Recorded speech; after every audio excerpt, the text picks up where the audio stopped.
مولانا حضرت امام پہ صلوات پڑھو دیندارو. میں نے آپ جماعت کو عرض کی تھی کہ 4 گینا جو میں نے سلیکٹ کیے ہیں اس میں سے 2 آپ سن چکے اور آج یہ 25 پارٹ کا گنان ہے. گربی صدر دین ماں باپ کا 600 برس پہلے ہمارے پیر ماں باپ نے دنیا میں کیا ہو جائے گا، کس طرح سے دنیا کے اندر مذہب گھٹتا جائے گا، بدیاں گناہ بڑھتے جائیں گے، اور جب آپ سنو گے تو آپ کے سامنے وہ سب بناؤ بن رہے ہیں اور جو نہیں بنے وہ بنیں گے.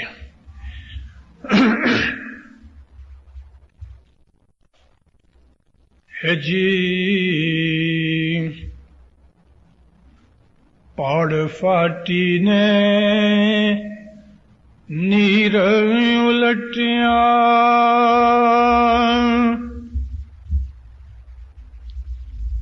نہیں کوئی بندھن ہار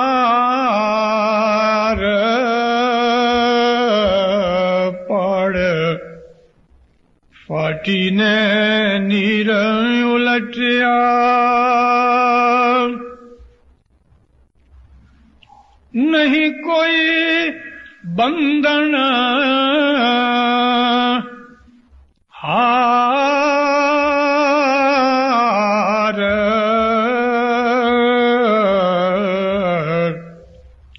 گائے تراٹی نہیں وار سے، نہیں کوئی گت میں گواڑ، کڑی کاڑ کل جگ ماہے واپیوں ویرا بھائی واپیوں.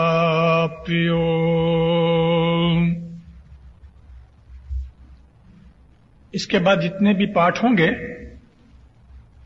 میں ذرا جلدی سے بولوں گا، مگر اصل راگ اس کا یہ ہے. پھر میں وہ فرماتے ہیں کہ پانی کا بند جو ہے اس کو پاڑ کہتے ہیں.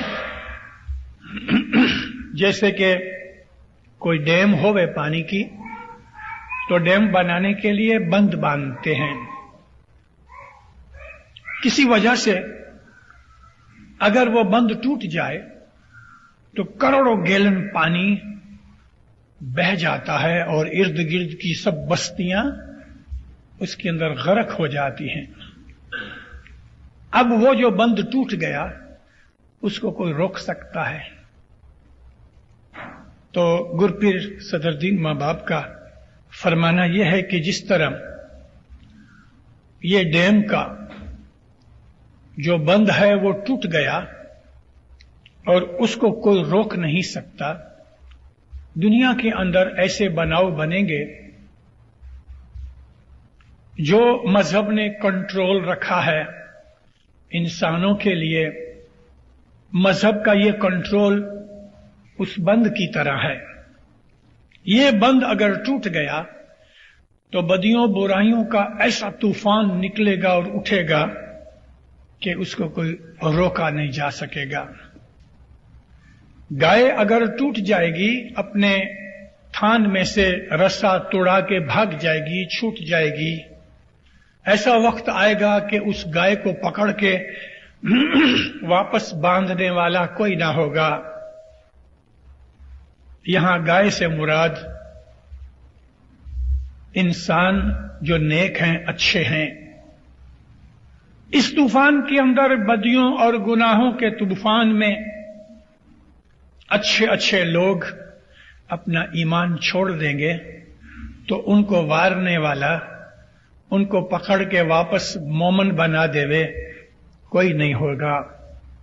फिर फरमाते हैं ऐसा हाल होगा कि जमात के अंदर कोई गुवाड़ नहीं होगा। गुवाड़ तो बहुत हैं, मुखी कामड़िया गुवाड़ हैं गत के। पीर के जमाने के अंदर काउंसिलें नहीं थी, सिर्फ मुखी कामड़िया थे, भगत मिशनरीज थे जो जमात को मजहब के ऊपर रखते थे, हिदायत करते थे। लेकिन ऐसा जमाना आएगा कि लोग इनकी गुवाड़ की बात मानेंगे ही नहीं। कली काल कल युग में वाप्यो, कलयुग के अंदर ऐसा काल कहते हैं, मौत को भी काल कहते हैं, बर्बादी को काल कहते हैं, गुनाहों बदियों को काल कहते हैं, आपाधापी और तूफान आए उसको भी काल कहते हैं। काले किस्म का, जैसे कि आसमान के ऊपर काले बादल आए, बेहिसाब जोर की टॉर्नेडो की तरह की जबरदस्त आंधियां आए, उसके साथ बारिश भी होवे। इस तूफान के अंदर आदमी का ठहरना मुश्किल है। फरमाते हैं कि ऐ मेरे भाई, जमाना खराब इतना आ जाएगा कि इस तूफान के अंदर खड़ा रहना मुश्किल है। फरमाते हैं ए जी गिनान ध्यान वेद वाई के, नहीं कोई वाचन हार, पाना पुस्तक सर्वे ओढ़विया, वस्त गई रे विसार। गिनान ध्यान वेद और वाइक, फरमान कुरान, इबादत बंदगी, नेकी, इनकी तरफ लोगों का ध्यान नहीं लगेगा, नहीं कोई वांछनहार। बहुत सी किताबें पढ़ी हैं, पढ़ने वाले कितने? पीर सदरुद्दीन को 600 वर्ष हुए। इन 600 वर्षों के अंदर जो अभी बनाव बने हैं, अभी भी हजरत इमाम की तुफैल से और दुनिया के अंदर बाज ऐसे मोमिनीन हैं कि जिनकी वजह से इमाम के छतर के नीचे उस तूफान से बचने के लिए रास्ते हैं, मगर पीर ने सारी दुनिया की बातें लिखी हैं। मौला की छतर छाया के नीचे हम इस तूफान से बहुत से बचे हुए हैं, लेकिन हमारे यहां भी ये बातें हैं, अपनी जमात के अंदर भी ये बनाव बन रहे हैं। सुबह की इबादत, मौला के फरमान पढ़ना, गिनान पढ़ना, तस्बीह निकालना, नेकियां करना और ये शास्त्र का इल्म हासिल करना, फरमाया कोई नहीं पढ़ेगा। पाना पुस्तक सर्वे ओढ़विया, जितने भी किताबों के ऐसी नेकी की, धर्म की, शास्त्र की जो किताबें हैं लोगों के हाथ में आएंगी तो वो किताबें उठाएंगे, उसके पेज फिराएंगे और रख देंगे।